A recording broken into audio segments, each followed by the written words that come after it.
7 sebab mengapa musibah datang bertubi-tubi. Yang pertama, karena banyaknya maksiat.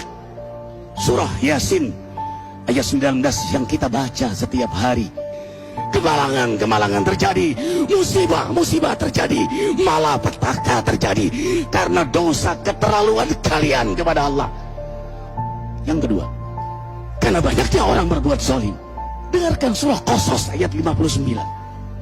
Kami tidak akan menghancurkan satu daerah kecuali para penduduknya banyak berbuat zalim. Anak durhaka pada orang tua, istri yang berani kepada suaminya, perampok, pembunuhan di mana-mana. Ini mengundang bala bencana. Yang ketiga, mengundang bala bencana karena kelakuan tangan-tangan manusia.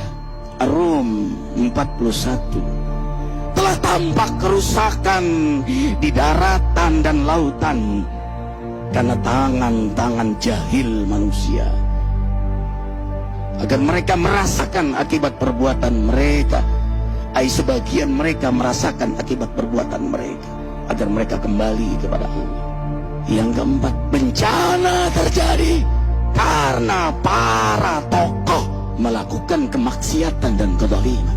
Dengarkan dengan iman, wahai penduduk Indonesia yang mulia, bila kami ingin menghancurkan suatu negeri, kami perintahkan para tokohnya untuk taat kepada Allah, tapi mereka maksiat, tapi mereka berbuat zalim, tapi mereka khianat kepadaku dan kepada makhlukku. Fahaqa alaihil qaul, maka haklah untuk mereka datang bala bencana seperti kaum Ad, kaum Samud, kaum Lut, kaum Nuh.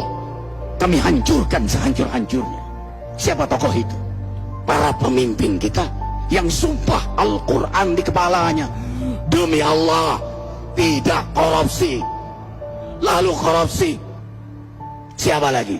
Hartawan, orang-orang kaya yang dengan harta berpoya-poya, sombong, maksiat dengan kekayaannya di tengah orang yang banyak menderita. Siapa lagi? Ulama yang menjual ayat-ayat Allah dengan murah. Subhanallah. Yang kelima, mengapa bala bencana terjadi? Karena orang-orang soleh, orang-orang baik diam melihat kemaksiatan dan kemungkaran. Surah Al-Anfal ayat 25. Takutlah kalian dengan musibah yang tidak hanya menimpa orang yang maksiat, orang yang berbuat zalim, tapi juga kalian orang-orang soleh. Maka masa bodoh dengan kemaksiatan bukanlah sikap seorang mukmin. Amar ma'ruf nahi mungkar adalah amal cerdas. Yang keenam, justru karena rahmat Allah, karena peringatan yang Allah hadirkan agar hadir mahkamah kesadaran kita. Ikhwah, dengarkan dengan iman surah Al-Baqarah ayat 155, 156, 157. Kami pasti uji kalian dengan sesuatu yang membuat kalian takut lapar, takut miskin, takut kematian. Tapi kabarkan berita gembira bagi hamba Allah yang sabar dari semua ujiannya, yang mereka berkata, sesungguhnya kami milik Allah dan sungguhnya kami akan kembali kepada Allah. Yang terakhir, yang ketujuh, ada yang nanya, bagaimana yang maksiat yang selamat? Tenang-tenang saja. Yang berbuat zalim malah sukses. Di mana keadilannya? Allah Maha Adil. Dengarkan surah Hud ayat 15-16. Barang siapa mencari kesenangan dunia, lalu dia menghalalkan semua cara, apa kata Allah?